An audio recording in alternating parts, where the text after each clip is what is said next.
Hey guys, what's up? It's Joe Raiti from Raity's Rides, and people have been messaging me and messaging me and messaging me. I put a vlog out the other day about Ford is going to transition and no longer sell cars here in the States, except for the Mustang and this upcoming Ford Focus Active, which is supposed to be like a crossover, I guess, or something like that. I know a lot of you have been wondering, hey, I've been thinking about getting a Focus ST. Is this the time to get it? Are they still available? What should I do? Right now, there really isn't a better time to go and take one for a test drive or go and actually pick one up because they are still available. And what's wonderful about it is that there's still plenty of colors and everything else for you to choose from with lots of great options. And if you're lucky, you maybe get some rebates, some incentives. And at the end of the day, you're going to get a lot of car for not much coming out of that wallet. So let me just give you a little history about the Ford Focus. So Focus has been around for a while now. We've actually been cheated for a great portion of that time because if you go back to say the late 90s, the early 2000s, we had an older Ford Focus.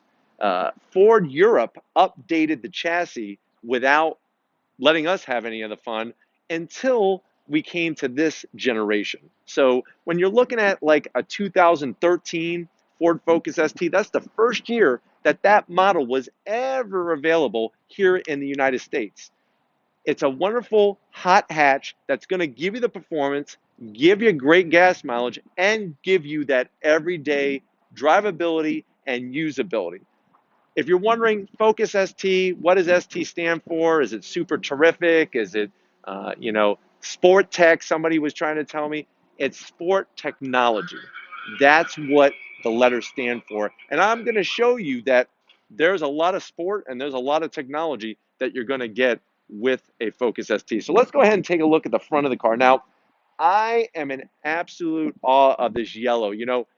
There's not many cars out there that could pull off a yellow, but I really feel it fits the car perfect for this hot hatch. If you're wondering, where does that term come from? Guess what?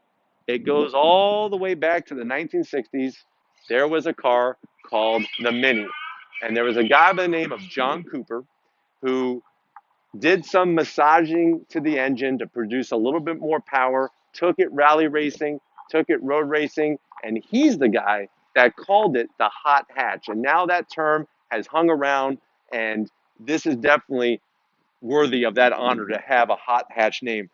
The front end of the Ford Focus ST is one of my favorites out of the hot hatch bunch. I really, really like the piano black grille that they have here with the honeycomb design. I like the way they have this separate lower opening. There's the intercooler for the turbo. Remember, when you have an intercooler for a turbo, that's going to help you produce that extra power. And at the end of the day, this isn't really a slouch of a car. You're looking at about 250 horsepower coming out of a 2-liter inline 4 engine. And we're going to take a look at that in a little bit. But anyways, there's that ST Sport Technology badging. I love the headlights. Now, this particular one, what's cool about the ST is you actually have 3 choices. You could get an ST1, an ST2, or an ST3. It just depends on what you're looking for. This particular model is the fully loaded ST3. So one thing that it does feature are adaptive headlights. What that means is when you're driving and you're steering the car at night with the lights on, the lights are actually going to move with the steering wheel. That's a feature that you only found originally on BMWs and Audis and Mercedes-Benz, but yet Ford is bringing it to you, and they're bringing it to you at really a great value. Now, if you're wondering, well, who really was the first? It wasn't BMW, and it wasn't recently. Believe it or not, there was a guy by the name of Tucker who produced his own car in the late 40s. He had a central headlight that, guess what, moved when you turned the steering wheel. So I hate to say it, it's nothing new and it's nothing original, but it does help you when you're driving at night. And I am glad to see it on this car. I like the lower fog lamps, and I like the way that this lower lip down here extends, but it's not too crazy. What's wonderful about this car is when you're driving it every day and you go to pull into a parking spot, there's still plenty of room that you're not going to rip off the lower front end of the car if you're not careful and roll in a little too far in that parking block. So that's another nice feature for that person that's driving it every single day. Let's go ahead and take a look at the side of it. Now, going from these really aggressive headlights to the side of the car, this is where I feel Ford maybe should have done a little bit more styling wise, especially on the RS. But if you would have just took this fender and flared it out just a tad more, I really think it would help with the aggressiveness of this car, to help bring people that are those enthusiasts. Because at the end of the day, this is an enthusiast car. It's only available in a manual transmission. You really got to enjoy driving, and this car will allow you to enjoy driving. Now, these are the standard wheels that come on a Focus ST. Believe it or not, they've been given the nickname Snowflake because of that snowflake design. Now, these wheels are 18-inch. I do like this gunmetal, almost like a shiny silver kind of finish on it. There is an optional wheel you could get. It's like a $500 upcharge, and it's a different design spoke to the wheel. You also get red painted calipers, which this one does not have. But I really do like the way that it matches nicely with the yellow. It really gives it that distinctive look to really stand out. And like I said, that's why they call it a snowflake, because it sort of looks like a snowflake. So if you hear that, now you know. Let's go ahead and go down the side. This one, being an ST3, does come with a sunroof. And I just really like the lines that they crease into the door. It gives it a nice aggressive look. Here's another ST specific, is this lower side skirt. That's something that you're going to find on the Ford Focus ST, the RS, and the Fiesta ST. Let you know that you're driving something a little different. Check this out. If my cameraman Tom could show you, I really like seeing stuff like this. This is cool. This car is built in the good old US of A. So this is built in Michigan. Wonderful assembly. You know, a big question people have always asked me, is there a difference between the quality of the RS and the quality of the ST? Because this is made in Detroit and the RS is made in Germany, I'm very happy to say, guess what? They're made exactly the same, and it is a very good quality. To finish it off, I like on the ST how they went with this hatch spoiler here. It's not too crazy. It is functional. I don't know if you could tell, but it is a bi-level to it. So that kind of adds to the styling of the car.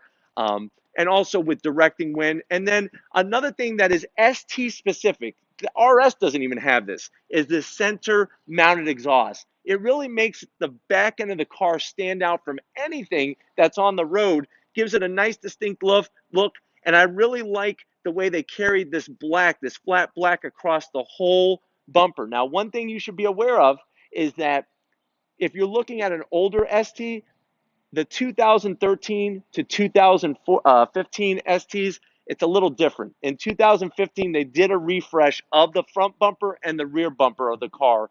But other than that, it's still the same great inline four turbocharged engine, 6-speed manual transmission. Speaking about that engine, let's go ahead and check it out underneath the hood.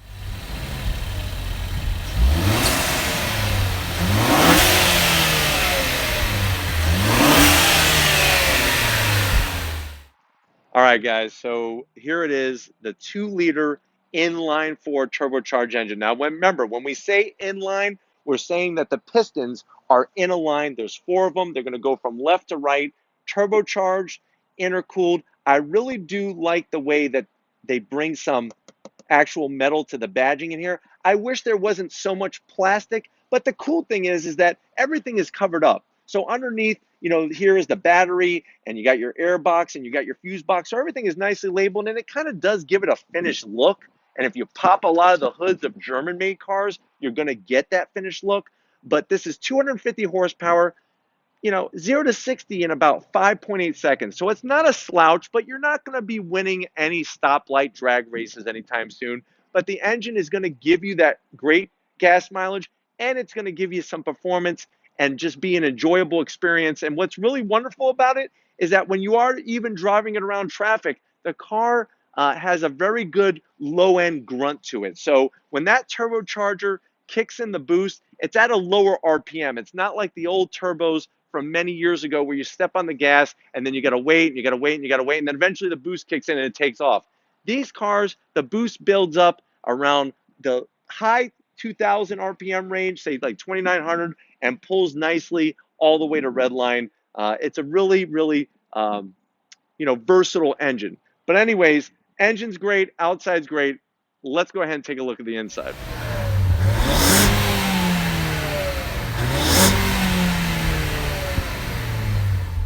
All right, guys, we're inside this Ford Focus ST. Now, remember, this is the ST3, so it is going to be the fully optioned one. Let's start off with the door panels. Check out the carbon fiber trim that Ford is putting on that door pull handle. Very, very nice weave, very nice touch. This is something that you can add to an ST2 or an ST1, but there is a cost. One thing I don't like is I don't like the cloth on the door panel. I think they should have went leather with that instead of the cloth material. That's one place where they're definitely going to get a zonk. If you buy an RS, that's all leather, but of course, RS comes in at a higher price point.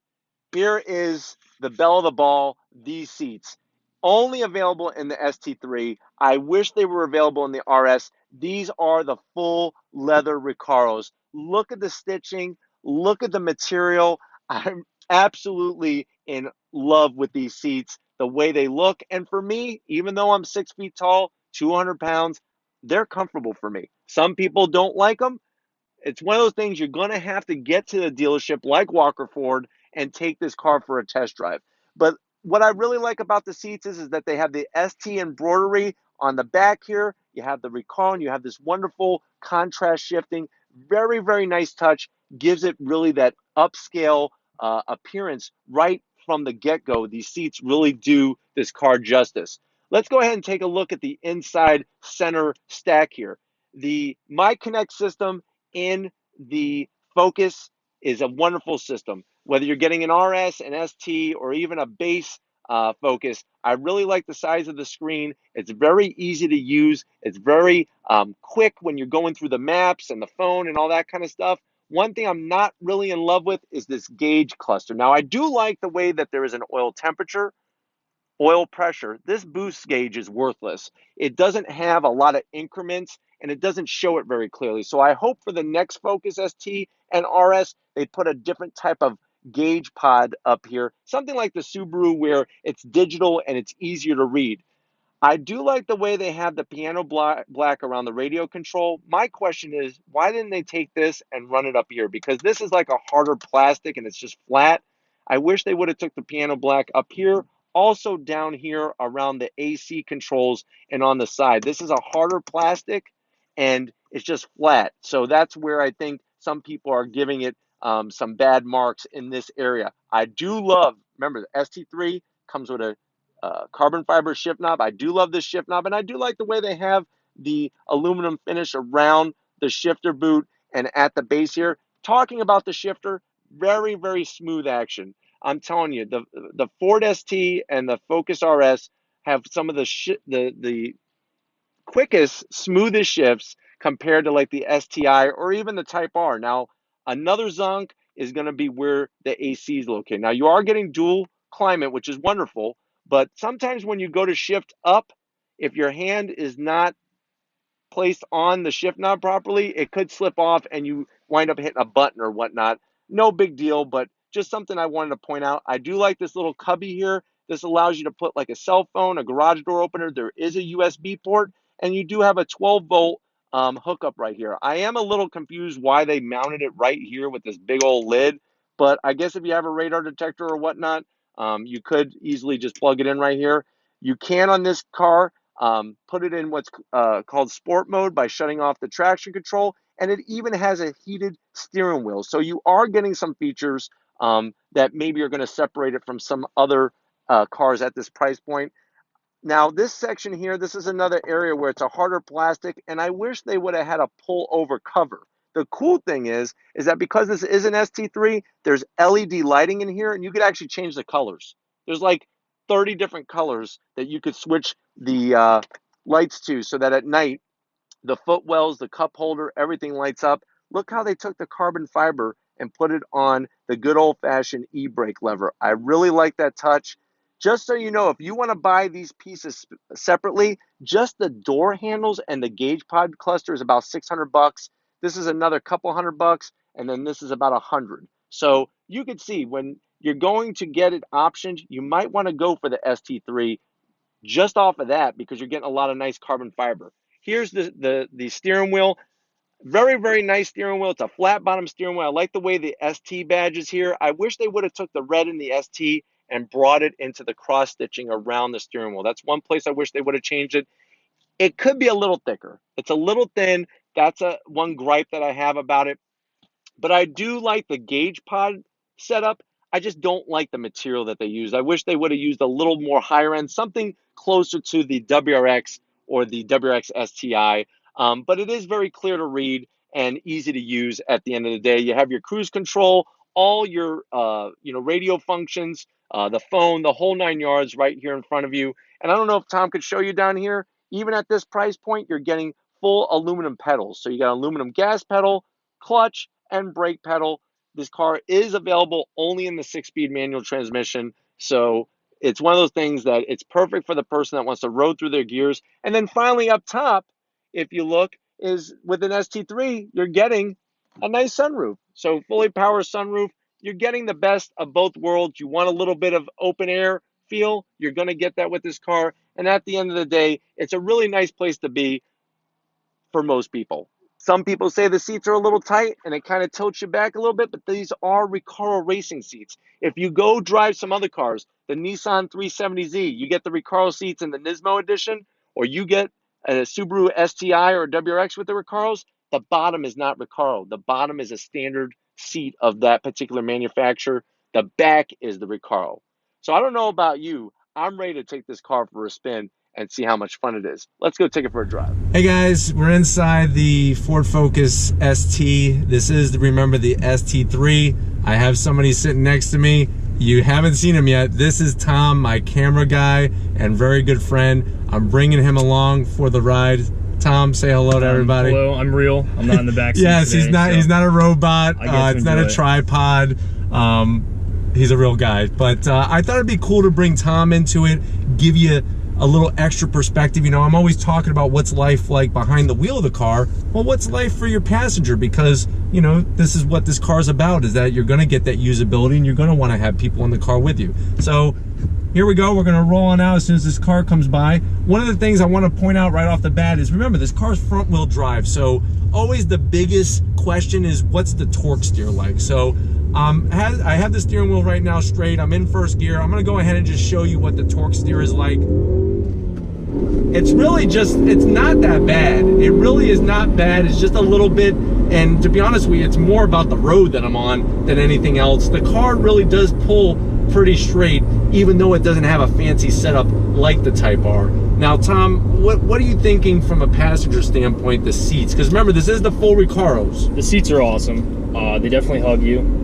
As I'm probably half the screen, I'm not the smallest person. So it does hug you from the back, and they're the full Recaro, so the back and the bottom. The bottom, I noticed more that they do really keep your legs forward. I didn't realize that too much. Normally filming, I'm like half in the car, I'm laying down, I'm all over the place. But this is true. I do like it. I love the back the most. It really keeps you forward, and they are angled back, so you're kind of reclined. Yeah, and that's which is nice. And I think I've been echoing a lot of that, and even my wife with her ST and my RS, we've been echoing a lot of these same things that Tom's talking about. Is that, you know, they're not to where you're going to lounge around in. They're built for a purpose, but really give them a chance. They're not as bad as I think some people are making them out to be. And at the end of the day, you need to get to the dealership and take it for a test drive.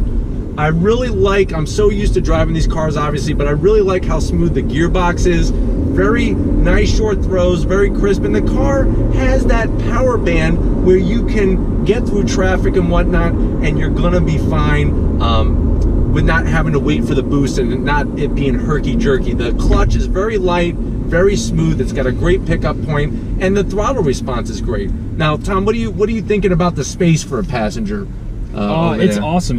We had the seats back when we were recording. I didn't really adjust those, but I have plenty of room. I can move it forward. The armrests are great. We mentioned other cars, they don't have armrests, but this like one in does. the WRX. WRX. This one does have one. It's soft. We mentioned, I believe we did earlier, that we wish we had a cover for the cup holder. That'd be cooler, be more convenient. But the carbon fiber is really cool. I do kind of like the matte black finish. It doesn't reflect as much light, even though the piano is really cool all over. I like the partial touchscreen, but you also have buttons. It's not too obnoxious. It's not just one or the other. This is true. Some cars we've done, it's just all buttons. Yeah, it's just a sea of buttons. Confusing. Yeah, it's like an old school universal remote. You just don't know what you're clicking. But this one's nice and simple. We're also spoiled because Joe was a professional race car driver. So he knows how to go through the shifts, the different gears, so he does know what he's doing. You know, the placement of the pedals is very nice for that heel-toe downshifting. The brake pressure, when you do apply more pressure to the brake pedal, it does bite very nicely. It's not really aggressive to where you feel that it's touchy. And like you can see, just going through the gears, very smooth. I'm in second gear. I'm going to go ahead and do a roll on. I'm going to let it rev out all the way to the red line. It just keeps pulling. It's very nice, very trackable, and this is what this car is about. I could go about my business. I'm in a rush right now to get to the grocery store, or I could go do a autocross event, or I could go do a track day event, or if I was really wanting to, especially since I live in Florida, I would drive to North Carolina in this car and go enjoy some of the mountain road twisties up there. What do you think? That'd be awesome. You mentioned the steering wheel and the clutch and everything. How would you compare this to, you've had the Type R, the Honda Civic, you've had the STIs, you've had like 3 of those. Yeah. How would you compare the steering wheel and the pedal placement? What do you? I think at the end of the day, I'll be honest, and that's what I think a lot of you guys want from me is my unbiased opinion, because I'm not a Ford fanboy. I'm not getting paid by Ford or by Walker Ford. So at the end of the day, I'll be honest, the Subaru has the greatest steering wheel and the greatest pedal placement. That car is so easy to heel-toe downshift. It's like you could do it without even thinking about it. The problem with the ST and the RS, which can be rectified, is the gas pedal is a little deep in the footwell. What that means is that when you go to roll your foot off of the brake and blip that throttle, you kind of have to reach for it. Whereas on the STI, it's a little bit flush with the brake pedal more, so that when you go to just move your ankle and roll that foot, it allows you to roll it very easily. But like I said, I was able to rectify that on my wife's car and my RS. I got it off of Pinterest. This guy makes them. They're made out of aluminum. It's a spacer, and it only costs about 20 bucks. So at the end of the day, you can fix it. But from the factory,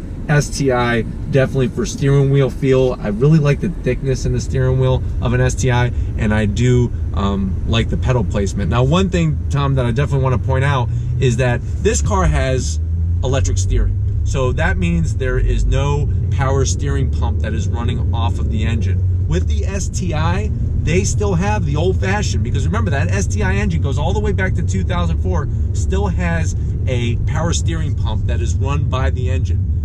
Better feel, but you'd be amazed. Ford has definitely done their homework with the electric steering in this car. It's got great feel, and I mean, the car, even though it's front-wheel drive, it tracks very quick and very stable, even being that front-wheel drive. And remind me, this is the ST3, the top tier. We were joking around that it's 1, 2, and 3. 3 is the highest. Remind me what wheels come on this, which tires? Well, what you're going to get with any of the Ford Focuses, whether it's ST1, 2, or 3, is those standard snowflake design 18-inch wheels with the Goodyear tires. Now, what's cool about the Ford Focus, the ST, is that any of those 1, 2, or 3, you can add the optional wheels. Now, the optional wheels are the same diameter, but they give you a different look. It's not really about performance, say, compared to like the Ford Focus RS with the 2017. You could get a cast aluminum wheel, and you could also get a forged aluminum wheel. These wheels, whether you get standard or the optional ones, are both cast, but you're just, it's a look thing, basically. And that's kind of cool, because I feel like a lot of companies shoehorn you into packages that if you wanted those wheels, they make you go and spend all the extra money to get that top level option, rather than just letting you choose it separately. Or if you wanted to push start, you had to get the navigation and everything. Like on the STI, and that's another thing with the Ford Focus. Even the ST1 package comes with the push button start. I'm gonna go ahead and do another pull. The engine, I'm telling you, the boost, doesn't it have a nice feel to it when it's going? I mean, Another thing that's kind of cool in a way is that it actually indicates when to shift to have better fuel economy. Obviously, I'm not concerned about that, but what it does is it actually allows you to know what gear you're in, because it's telling you upshift to 4th or 5th or whatever. Let them know. I know our friend Craig is a Shelby GT500. It blinks out the SVT as an older model. How does it notify you on here? This one, it does not have any type of rev limiter indicator. Now, if you buy an RS, what it does is it actually lights up RS for you, but on the ST, it does not do that, because at the end of the day, the RS is going to be that top tier model that's going to have those extra features. But for somebody who definitely wants performance but is also budget minded, this at the end of the day is a great pick. And what would you say overall riding in this car? How would you rate this on a scale of 1 to 10? I'm leaning 8 to 9. We're hoping to get into the back of a Shelby GT350. I'm hoping that'll be a 10. So maybe I'm just dreaming too much. Yeah, man. Maybe we're just spoiled. But I love the seats. It's very spacious. It has the moonroof or sunroof with the SC3, so it's very spacious. A lot of light. Do you think long-term trip you could ride in that seat? Definitely, yeah. They also recline, and I'm all the way back already. So if you have people in the back, you can adjust seats that way as well. So very comfortable, and you have 3 more passengers in the back. So if you have a family, if you have kids, exactly. So hopefully that this has been informative. Taking it for a little drive. We're gonna go ahead and park it and do the wrap up. Check it out in a second. All right, guys. So you could see that there is a lot of punch in this hot hatch. It really is going to give you a lot of performance and a lot of drivability and usability. I definitely want to give a big, huge thank you to Tracy and Benji at Walker Ford. Also Greg for helping me put this together, and really everybody at Walker Ford. If you are in that Clearwater, Tampa Bay area, you definitely want to come check them out. Take this car for a test drive. That's really where you're going to see if it is the car for you. And then, like I said, if you are concerned about these cars disappearing, then this is a chance to get in before they're gone, because after 2018, wave goodbye. The ST, the RS, and a lot of the other cars that Ford sells, like the Taurus and the Fusion, are going to be phased out, and you're going to have a Mustang and a Focus Active to choose from. If these are the types of cars you like to see on Raity's Rides, leave a comment in that comment section. If you have not subscribed, I'm looking around. Why haven't you subscribed yet? Please hit that subscribe button. Thank you to all of you who have already subscribed. We reached that 4,000 mark. It's just growing and growing and growing. I'm so glad you're on this journey with me. I appreciate all of your support, all your views, all your comments. Please check out my Instagram page, Twitter, and my Facebook page. All Raity's Rides, all original content, all the time. And like always, I'll see you on the next ride.